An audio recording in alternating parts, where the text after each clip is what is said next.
What's up? Kain tayo. Meron na kaming salad.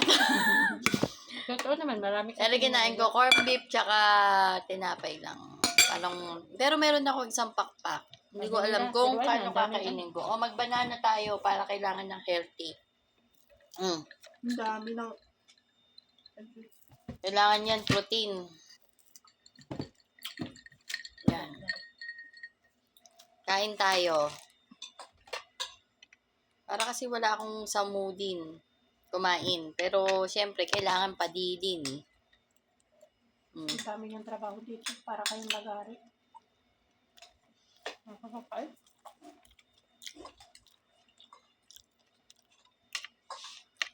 Naman akong kutsaran. Meron, pinagaya ko. Yung ganito. Ang tinuro na lang. Ito, hindi na namin. Salad. Ay, baka hindi nangyari. Kailangan social. Doon ko na ilagay.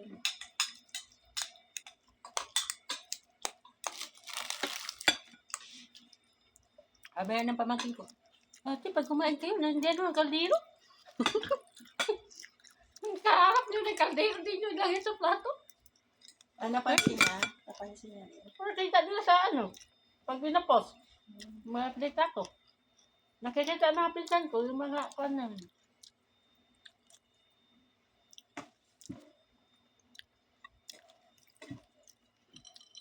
Sabi ko wala ng time maglaga.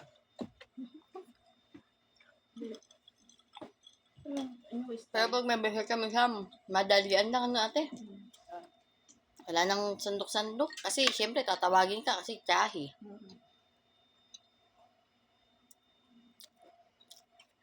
Masama yan. Kanan ka dapat, bakit nasa kaliwa ka? Yan ang masama. Ay, sabi ko, Oo. Lipat mo. Lipat mo. Kanan. Pamahiin. Kaliwa yan eh. ayan na. Ganyan na talaga. Oh. Wala nang pamain. Pero hindi na pamaniin mo sa ating yun. Kanan yung ginagamit. Pamain, Maria. Okay lang. Maalan sa buhay. Pamahiin. Pamahiin pa mo. Sabi na ni Alin, kung oras mo na. O wag ka na magpamaniin, Weng. Bukas yung kardero nandito na. Ano, lagyan mo. Oh, malas. Diba? Ayun taong malas. Pagkakataon lang. Binibigay lang yung nasa itaas. Pero walang taong malas. Si ate talaga na eh.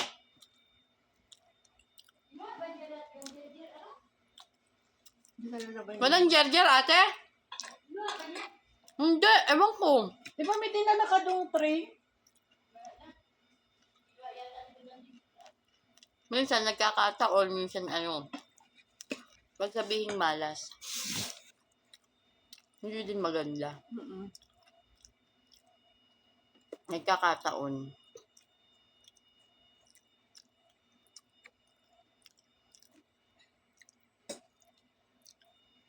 O, kanan daw, kanan. Ay, gawin na lang natin boat. Oh, Weng. Hindi kasi sa amin, basta ang paggamit sa pagkain, kanan. Pag pumunta ka sa palikuran, kaliwa, ang gagamitin. Ewan ko kay Rowena, ibang ano niya. Kanya-kanya naman tayo, may pamahiin naman talaga tayo. Pamanggiin ng Rowena. Kaya mamawala kung susunod o hindi. Ah, Kung sumunod okay. Kung hindi susunod, okay. Wala na. Pinuha niya lahat ng jar-jar.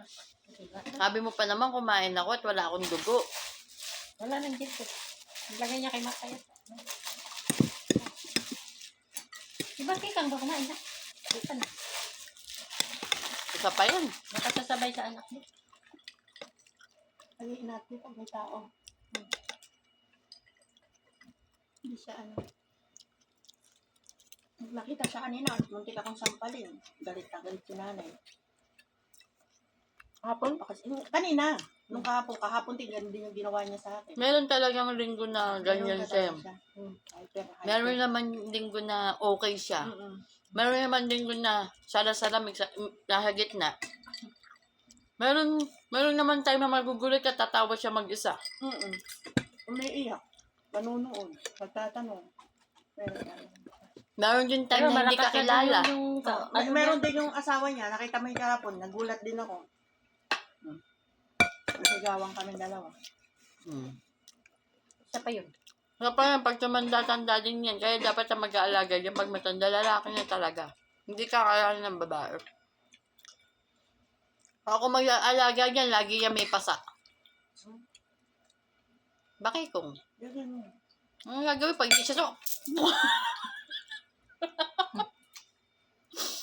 Nabawa ko siguro laging masakit yung kamay niya, di ba? Bebenda. Yung 5 daliri na yan, bebenda. Kipin ko. Matanda. Masarap tong tinapay na to eh. Lambot. Burger? Ang burger? Ba, wala kang mukhang kanin. Parang wala akong ganang kumain ng kanin. Uy, kanin na yan, oh. Kanin na yung saging. Oh. Hindi kanin sa kanya yan. Okay. Wala kanin. Kanin yun. Okay, sabi nga. Ayun. Kanina nga, galit na naman siya sa blender. Narinig ko yun, nandiyan kami sa baba, di ba?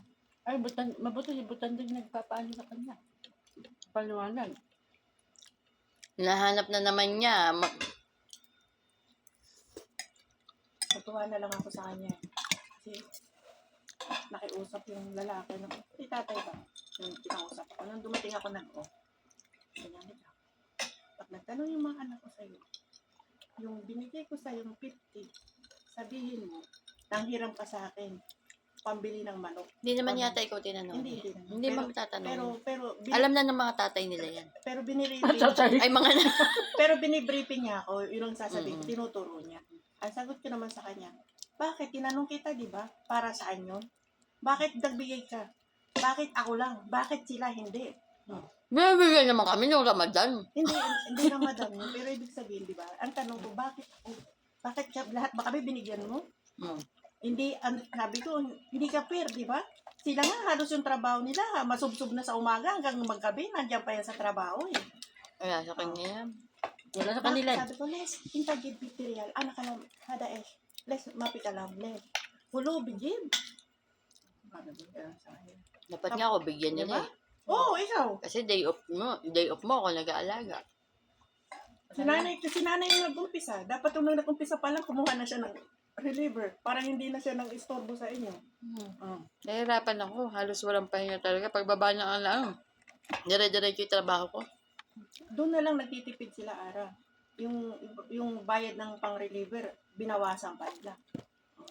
Bahala sila. Diba? Dapat na, kahit 50 Konting tiis na lang din naman. Iwanan ko na din sila. Hindi nila, Na-appreciate mo gawa mo. hindi nila, may tawag dun eh. Deserve yung trabaho ko. Kung sa iba siguro yun, 500 pa ibibigay sa akin. All around. Oo naman, kahit ako magre-react ako eh. Diba? Siguro kung sa iba-iba yun, sabihin, mashallah, ganyan. Dahil hindi. Bento. Okay ba yung timpla? Ano nagdagdag yan? Ako, 5 cup lang.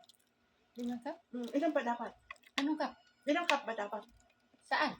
Sa pagtakal. Asukal? Bento?